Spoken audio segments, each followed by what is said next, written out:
আমি আপনাদেরই সন্তান, আমি আপনাদেরই এলাকার সন্তান। প্রিয় এলাকাবাসী, আপনারা এই এলাকায় থাকেন, আপনারা যেমন এই এলাকায় অনেকে আছেন, আপনারা আজকে বহু বছর ধরে, যুগ ধরে আপনারা বসবাস করছেন, এই এলাকায় আপনারা অনেকে বড় হয়েছেন। আমি কিন্তু আপনাদের এলাকারই সন্তান। আগে থাকতাম ক্যান্টনমেন্টে, আপনারা কম বেশি সবাই জানেন স্বৈরাচারের সময় কিভাবে, যেই বাড়িতে দেশ স্বাধীনের পর থেকে থাকতাম সেই বাড়ি কিভাবে ভেঙে চুরে গুড়িয়ে দিয়ে গেছে। তারপরেও আমি আজও আপনাদেরই এলাকার সন্তান।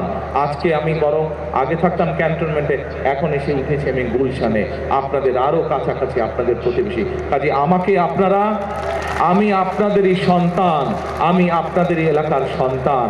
ইনশাআল্লাহ এতটুকু আপনাদেরকে বলতে পারি, যতদিন বেঁচে থাকবো, যতদিন আল্লাহর রহমত থাকবে আমার উপরে, ইনশাআল্লাহ আমি আপনাদের পাশে ছিলাম, আপনাদের পাশে আছি, ইনশাআল্লাহ আপনাদের পাশে আমি থাকবো।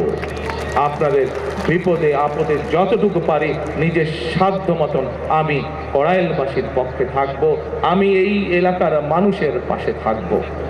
ইনশাআল্লাহ আবারও আপনাদের কাছে দোয়া আছে। আমার বাবা শহীদ রাষ্ট্রপতি জিয়াউর রহমান, আমার মা দেশনেত্রী খালেদা জিয়া সহ আমার ভাই এবং আমার পরিবারের জন্য আপনাদের সকলের কাছে, বিশেষ করে মা বোনদের কাছে দোয়া আছে। আমার বক্তব্য শেষ করছি।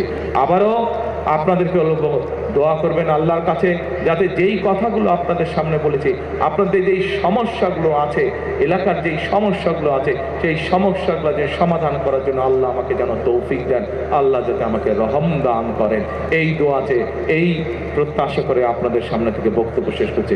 আল্লাহ হাফেজ। আসসালামু আলাইকুম।